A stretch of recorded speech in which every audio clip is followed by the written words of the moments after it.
Қайырлы күн баршаңызға. Бүгін осындай етті бәліш жасадым. Осы бәліштің рецептімен сіздермен бөліскім келіп отыр. Міндетті түрде жасауға кеңес беремін. Өте дәмді, сочный болып шығады. Видеоның соңына дейін қараңыздар. Сіздермен болған мен Жанар. Алдымен қаймағымызды 20% қаймағымызды салып аламыз. Одан соң ерітілген сары майымызды саламыз. Жай ғана араластырып аламыз. Мен бүгін комбайнмен жасайын деп тұрмын. Бір жұмыртқамызды салып, сіздерде комбайн болмаса, қолмен елесеңіздер де болады. Осылай араластырып аламыз. Енді тұзымызды салып, ұнымызға қосқышты араластырып аламыз. Осылай бөлек ыдыста. Енді қамырымызды илейтін боламыз. Сіздер қолмен елесеңіздер де болады. Қамырымыз осылай видеода көріп тұрғандарыңыздай жабысқыш, сондай жұмсақ болады. Сіз ол жұмсақтықтан қорықпаңыздар. Осылай қамырымызды ұнға малып илеп аламыз. Жарты сағатқа холодильникке, яғни тоңазытқышқа салып қоямыз. Енді пиязымызды кубик қылып турап аламыз. Осылай майдалап етімізге саламыз. Және картопты да майдалап турап, осылай кубик қылып турап аламыз. Дәміне қарай тұз және қара бұрыш салып, араластырып аламыз. Енді қамырымызды екі бөлікке бөліп, бірін үлкендеу, бірін кішірек қылып, суала жасайтын боламыз.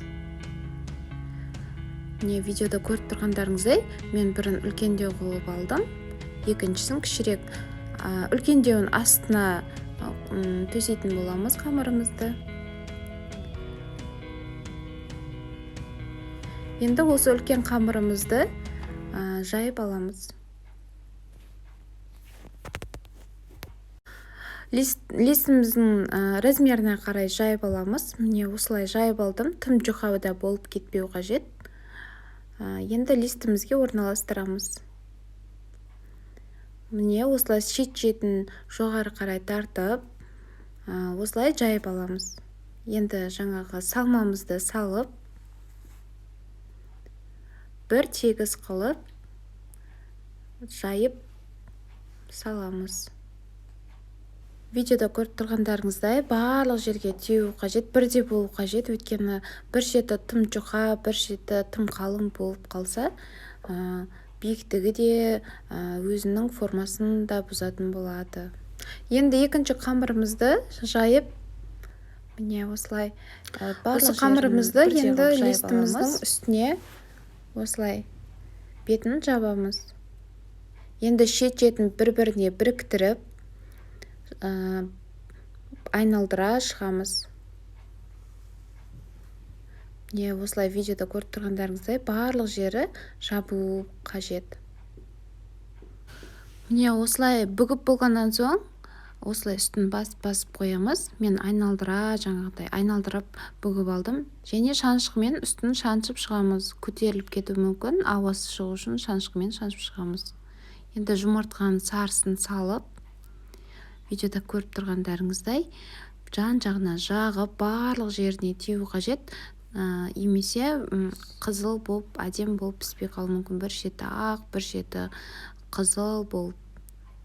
Енді үстіне күнжет болса, менде күнжет бар екен, ақ күнжет. Күнжет себемін, сіздерде мак болса, мак сепсеңіз болады, өздеріңіз қалауларыңыз. Бұл уақытта енді духовкамызды қыздырып аламыз 200 градуста. 200 градуста 20-25 минут пісіріп аламыз. Міне осылай болып шықты. Қараңыздар, қандай әдем. Міндетті түрде жасауға кеңес беремін. Өте сочный болады. Қазір кесіп көрсететін боламын. Міне қараңыздар. Өте жұмсақ, сондай дәмді болып шығады. Қараңыздаршы, қалай үзіліп, бөлініп тұр. Міндетті түрде жасап көріңіздер. Маған тіркеліп, қоңырауша белгіні басуды ұмытпаңыздар. Ас болсын.